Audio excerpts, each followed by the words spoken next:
Hi I am Shashweni Bhimireddy invite to happy life.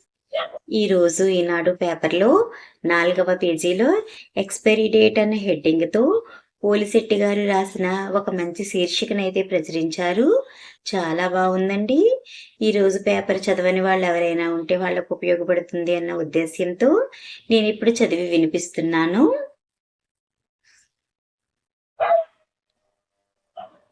Super మార్కెట్కి వెళ్తాం. Bread, butter, పప్పులు, పొడులు ఏవి కొన్నా ప్యాకెట్ని పరిశీలనగా చూస్తాం. ఎప్పుడు తయారైంది, ఎన్నాళ్ల వరకు వాడుకోవచ్చు అన్నది గమనిస్తాం.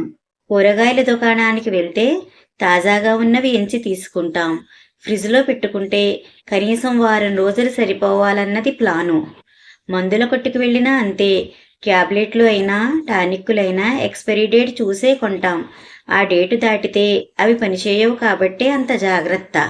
ఫ్రిడ్జ్, వాషింగ్ మెషిన్ ఏది కొన్నా గ్యారంటీ, వారంటీ అన్నీ అడిగి డెమో చూసి ఆ తరువాతే కొంటాం. అల్మారాలో పెడితే ఆవకాయ ముక్క మెత్తపడిపోతుందని, చింతపండు నల్లబడిపోతుందని, పిండి పురుగు పడుతోందని తెచ్చి ఫ్రిడ్జ్లో పెడతాం. పండ్లు, కూరగాయలు, పాలు, పెరుగు, నిన్న మొన్న మిగిలిన కూరలతో పాటు సూపర్ మార్కెట్లో కొన్న సామానులో సగం ఫ్రిడ్జ్లోనే ఉంటుంది.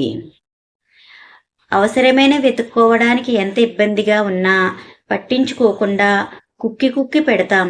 అది పనిచేయడం మానేస్తే ఆగమేఘాల మీద మెకానిక్ని పిలిచి రిపేరు చేయిస్తాం.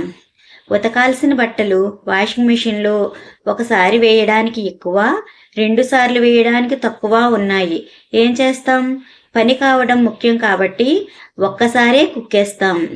ఫలితం దానిలోని డ్రమ్ము తిరగనని మొరాయిస్తుంది. మళ్ళీ మెకానిక్ హాజరు, జేబుకు చిల్లు. మందులు కొంటాం, వేసుకుంటాం, కానీ గుణం కనబడదు. ఎందుకిలా అని ఎప్పుడైనా ఆలోచించారా? ఎక్స్పైరీ డేట్ విషయంలో అంత ఖచ్చితంగా ఉన్న మనం వాటిని ఎక్కడ ఎలా భద్రపరచాలి అన్న విషయం పట్టించుకోం.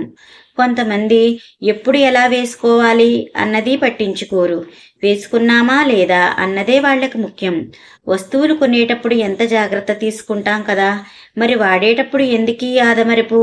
వాటి సామర్థ్యానికి మించి పరిచయించుకోవాలన్న అత్యాశ ఎందుకు? వస్తువులే కాదు, జీవితము 100 ఏళ్ల గ్యారంటీతోనే లభిస్తుంది మనకి. అన్నేళ్ళు మన శరీరాలు ఆరోగ్యంగా పనిచేయడానికి వీలుగా ఒక జీవ గడియారము ఉంది. తిండికో సమయం, నిద్రకో వేళ, వ్యాయామానికో సందర్భం ఉన్నాయి. కాలాన్ని బట్టి ఎప్పుడేం తినాలో పెద్దవాళ్ళు చెప్పారు, ఏం తినకూడదో కూడా చెప్పారు. వాళ్ళెవరో చెప్పినట్లు మనం వినడం ఏంటి? మన ఇష్ట ప్రకారం జరగాలి అనుకుని 24 గంటల్లో ఎప్పుడే పని అయినా చేసేలా మన ఒంటి రాజ్యాంగాన్ని మనమే రాసుకుంటున్నాం.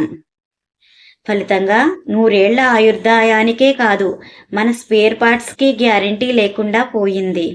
ఎక్స్పైరీ డేట్ని చేజేతులా ముందుకు జరుపుకోవడం మానే కాస్త జాగ్రత్త పడదామా? నిజంగా చాలా బాగుంది కదండి. మరి నిజమే, మనం కూరగాయలు కొంటే ఫ్రెష్గా చూసుకుంటాము, ఎలక్ట్రానిక్ వస్తువులు కొంటే గ్యారంటీ ఉందా లేదా చూసుకుంటాము, కిరాణా కొనుక్కుంటే ఎక్స్పైరీ డేట్ చూసుకుంటాము. ఇవన్నీ మరి చూసుకుంటాం కానీనండి, అవి వాడే విషయంలో మనం అవి మన్నాలి అన్నంత శ్రద్ధ పాటించాం. అలాగే మన దేవుడిచ్చిన మన శరీరాన్ని కూడా అండి మనము జాగ్రత్తగా ఆరోగ్యంగా కాపాడుకోవాలి అన్న శ్రద్ధ అయితే మనం కనపరచము కనుక అండి, అందుకనే మా వస్తువులతో మన జీవితాన్ని పోల్చారు. ఇక్కడ చాలా బాగా చెప్పారు రచయిత. మరి వస్తువులే కాదండి, మన దేవుడిచ్చిన ఈ శరీరాన్ని, ఆరోగ్యాన్ని కూడా మనం కాపాడుకోవాలంటే మంచి ఆహారము, సమయపాలన, మంచి ఆలోచన, మంచి క్రమశిక్షణ ఇవన్నీ కూడా మరి మనం పాటించి మన ఆరోగ్యాన్ని మనం కాపాడుకుందాం. నిండు నూరేళ్ళు హాయిగా బ్రతుకుదాం. అందరినీ కూడా హాయిగా బ్రతకనిద్దాం. ఓకేనా? Thank you.